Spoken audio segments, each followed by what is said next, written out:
a partir de ayer, en realidad, una nueva etapa en el programa económico. Y está prohibido aumentar más del 2% mensual algunos precios o tarifas. El gobierno inició para febrero el crawling peg, las mini devaluaciones mensuales que bajan del 2%, que venían desde enero del año pasado, durante todo el 2024, al 1% mensual. Es decir, el dólar oficial puede subir solo 1% mensual. Y con este nuevo esquema de política cambiaria, el gobierno necesita que caiga rápido la inflación por debajo del 2%, pero muy rápido. Porque mientras se demore esa baja de la inflación acercándose al 1% mensual de la evolución del dólar oficial, la Argentina se sigue encareciendo en dólares y eso genera problemas de competitividad y de actividad, de producción frente a la competencia importada.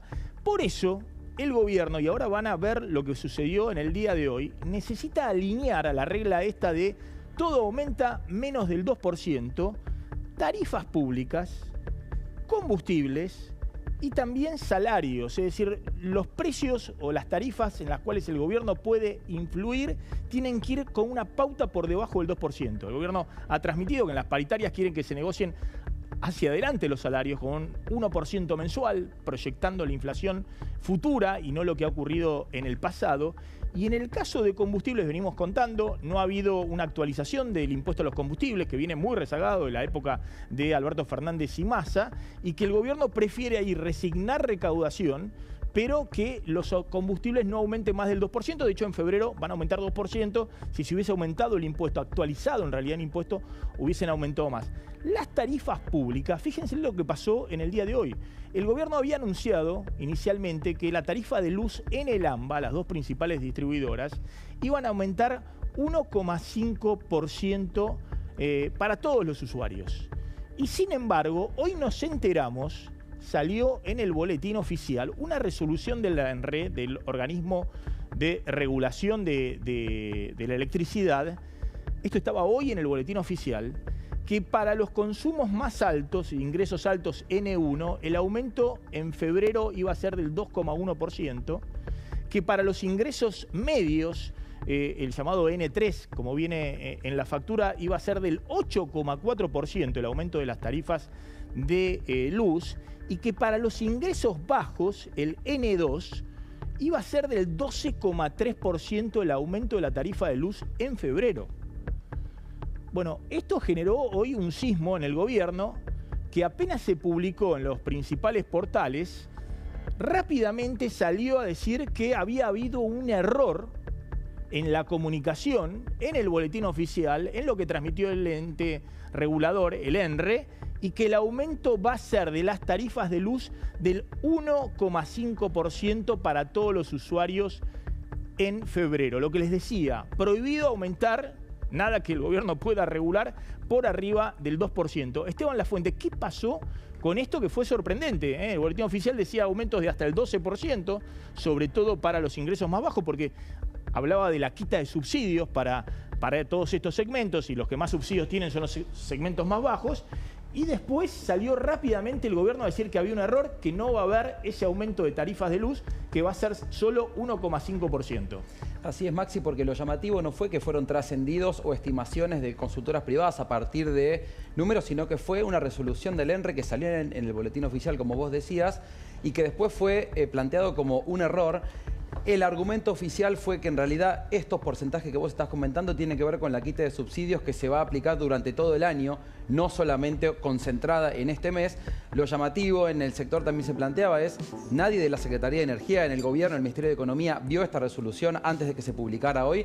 Enseguida estuvo esta marcha atrás, justamente con el objetivo de que, más allá del movimiento del dólar y de los bienes y otros precios, lo que tiene que ver o lo que está bajo el control del gobierno no aumente por encima de este 2%, como os planteaba, justamente para propiciar una baja de la inflación muy rápidamente asociada a la baja del ritmo de ajuste del dólar oficial. Bueno, justamente como comentaba Esteban, acá obviamente el gobierno tiene la sábana corta. Por un lado necesita seguir reduciendo subsidios a la energía, que son una masa muy grande de subsidios, y obviamente es parte también de achicar el gasto público y de propender al equilibrio fiscal, pero por otro lado necesita urgente que la inflación converja por debajo del 2%, o sea que no puede quitar tanto subsidio en este momento porque eso significaría aumentos que desviarían el curso del sendero de desinflación que busca el gobierno. Fíjense lo que ha pasado con los subsidios. El año pasado el kirchnerismo había dejado más de 9.000 millones de dólares en subsidios energéticos. Estamos hablando de 1,5 puntos del PBI, eso se recortó fuertemente. De hecho, fíjense, hoy en la factura de los sectores de ingresos altos, con la factura pagan el 85% del costo de la electricidad. Es decir, se le han quitado casi todos los subsidios a los usuarios de ingresos altos. Para los ingresos medios, hoy cubren con la factura que pagan los hogares el 43% del costo de la electricidad. El resto lo paga el Estado con los subsidios. Y en el caso de los usuarios de ingresos bajos, la factura, es decir, la boleta de luz que pagan, cubre el 28% del costo de la electricidad. El resto lo cubre el Estado con los subsidios. Por eso le decíamos que todavía hay una factura muy grande de subsidios. Veamos la placa siguiente. Fíjense, este era el dato con el que se encontró Milei cuando llegó. Había casi 10.000 millones de dólares de subsidios energéticos y se redujeron a 6.200 millones de dólares los subsidios energéticos, pasaron de 1,5% del PBI a 1%. El FMI le dice, sigan recortando subsidios, porque es la forma de garantizar el equilibrio fiscal. El gobierno dice, no, voy a ir por otro lado, porque no puedo en este momento cortar violentamente subsidios, porque significarían aumentos adicionales y atentarían contra el programa económico que busca hoy como única prioridad, como principal prioridad, bajar el ritmo inflacionario, ¿no? La desinflación por debajo del 2%. Te sumo, Maxi, por otro rubro que tiene que ver con las tarifas, que esto sí fue oficial, tiene que ver con el caso del servicio de agua y cloacas, que este mes y el anterior ya van 2 meses consecutivos que el Ministerio de Economía suspendió la fórmula que se había aplicado durante más de la mitad del año pasado, que combinaba salarios con inflación justamente para determinar un sendero de ajuste de las tarifas en una empresa Enaiza que, después de un ajuste muy importante en las tarifas, había recuperado su equilibrio operativo, pero justamente para que el aumento de la factura promedio esté por debajo de este 2%, se suspendió esta fórmula también para que los ajustes del mes pasado y el mes en curso estén por debajo de esta cifra que vos comentabas. Lo vamos a jugar a Gustavo Lazari, a Lacha, en este tema, que es economista, es empresario PYME,